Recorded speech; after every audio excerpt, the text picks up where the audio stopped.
Imagine a world where we only use trains to move goods. No ships, no planes, just steel wheels on steel tracks. It sounds simple, even logical. Trains are fast, reliable, and can carry enormous amounts of cargo. So why doesn't this world exist? The answer lies not in the trains themselves, but in the geography, economics, and sheer scale of global trade that make this idea impossible in practice. Let's start with the most fundamental obstacle: geography. 71% of our planet is covered by water. Trains require continuous, unbroken tracks to operate, but oceans physically separate continents. Between Europe and Asia, or North America and Europe, there is no way to lay tracks across thousands of kilometers of open sea. For any trade between continents, ships aren't just a better option. They are the only possible solution. This isn't a matter of preference, it's a geographic necessity.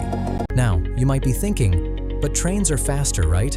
And you're absolutely correct. A freight train traveling from Europe to Asia takes about 12 to 18 days, while a ship takes 30 to 40 days. However, speed comes with a significant trade-off: cost. Shipping costs about 1 cent per ton kilometer, while rail transport costs between 3 to 6 cents per ton kilometer. When you're moving 200,000 tons of cargo, that price difference adds up to an enormous amount. Suddenly, the speed advantage of trains doesn't seem so important when the economic reality sets in. Even if we could somehow ignore the issues of cost and scale, there's another massive obstacle standing in the way: infrastructure. Building rail tracks across natural barriers like the Alps or the Himalayas is not only extremely expensive, but often technically impossible. Rivers and densely populated cities create additional challenges that are difficult and costly to overcome. And then there's the issue of different track gauges.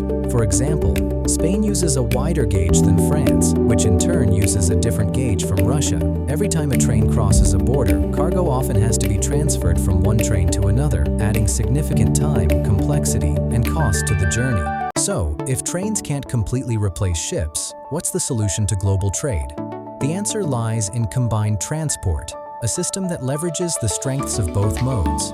Ships handle what they do best: moving massive quantities of goods across oceans at a low cost. Once the cargo reaches a port, it's transferred to trains, which then take over for the land-based portion of the journey. This approach gives us the best of both worlds: the unmatched capacity and cost efficiency of ships for intercontinental transport, and the speed and flexibility of trains for the final leg of the journey. It's not about choosing one or the other, it's about using each where it works best.